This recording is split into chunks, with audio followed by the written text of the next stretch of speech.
ဒီနေ့ကျွန်တော်စီကိုကျူးကျူးကြလာအပ်ထားတဲ့နင်းစီပန်းကားလေးပေါ့နော်ဒီကားလေးကိုသူက acrylic နဲ့အပ်ထားပြီးမယ်ကျွန်တော်ကစီသေးနဲ့ရေးချင်တာလို့စီသေးလေးနဲ့ရေးပေးလိုက်ပါတယ်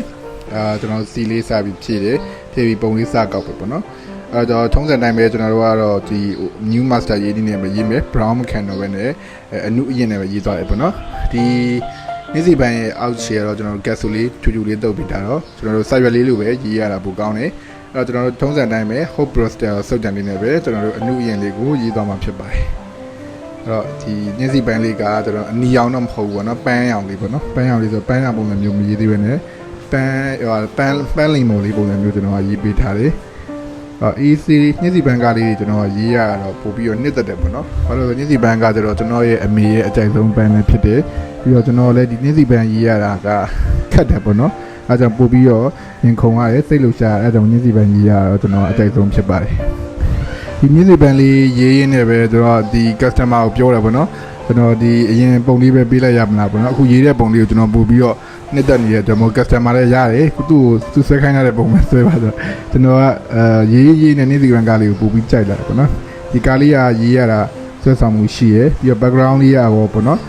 မိုက်တယ်ပေါ့နော် original ပုံလေးကိုမိုက်တယ်အဲဆိုတော့ရေးရတော့လေးကောင်းတယ်ပေါ့နော်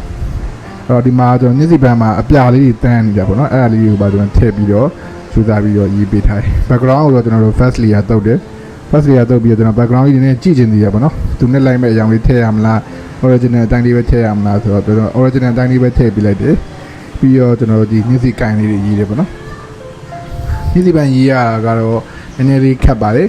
တခြားလေးအချိန်ယူရေးရတယ်ပေါ့နော်ဒါ background လေးကိုတော့ second layer လိုက်ပြီးတော့ခက်ရင်ရင်လေးထည့်လိုက်တော့ညစီပန်းရဲ့ဒီပန်းရောင်လေးရပို့ပြီးတော့လင်းသွားတယ်ပေါ့နော် background ကိုတော့ဟိုဘက်ဒီဘက်မျှပြီးထည့်တယ်ဒီဘက်ဒီညဘက် channel လေးကိုတော့နည်းနည်းပို့ပြီးရင်ပြီးတော့ဘယ်ဘက် channel လေးနည်းနည်းလေး short ပြီးတော့ထည့်ထားပေးပါတယ်ညစီပန်းမှာဆိုရင်ကျွန်တော်တို့အဖူးလေးတွေပါပါတယ်ပေါ့နော်ကျွန်တော်အဖူးလေးရေးရတယ်နည်းနည်းလေးလက်ဝင်ပါတယ်အရွက်ကတော့ဒါကြီးမခက်ဘူးပေါ့နော်ကျွန်တော် word on word technique ကိုသုံးနိုင်ရင်အရွက်ကတော့ရေးရလွယ်တယ်ပေါ့နော်အဲ့တော့စုပ်တဲ့နေရာတော့ကျွန်တော်က detail စုပ်လေးတွေကိုအများဆုံးသုံးတယ်ကျွန်တော်တို့ကဒီခဲသမားလာတဲ့အကျင့်ဖြစ်တဲ့အတွက်ဒီစုပ်တဲ့အပြားရည်နဲ့ရေးရတို့အတွက်နည်းနည်းအခက်အခဲရှိရပါတော့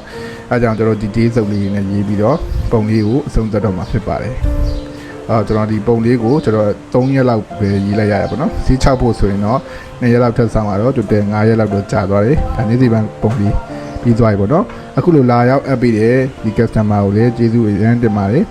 ဒီလိုညစီပန်းကားလေးရေးရစိတ်ကို relax ဖြစ်စေတယ်ပြီးတော့ပေါ့ပေါ့ပါလည်းရှိရောကျွန်တော်တက်ကပို့ပြီးတော့အဆင်ပြေသွားတာပေါ့နော်โอเคအခုလိုကြားထဲမှာဗီဒီယိုလေးမတင်ပြရင်လည်းကျွန်တော်ကိုခွင့်လွှတ်ပေးပါပေါ့နော်ကျွန်တော်အထည်လေးတောက်လျှောက်လေးရေးနေရဖြစ်တဲ့အတွက်အထည်လေးတစ်ပုံပြီးမှပဲနောက်တဲ့ဗီဒီယိုအသေးလေးတွေကျွန်တော်ဖန်တီးနိုင်မှာဖြစ်ပါတယ်ဒါဗီဒီယိုလေးကိုဆုံးသက်တော့ပေါ့နော်နောက်ဆုံးဒီဖြူအောင် highlight လေးထည့်ပြီးသွားရင်ကျွန်တော်ပုံလေးဆုံးသက်လိုက်ပါခင်ဗျာအားလုံးကိုကျေးဇူးတင်ပါတယ်ခင်ဗျာ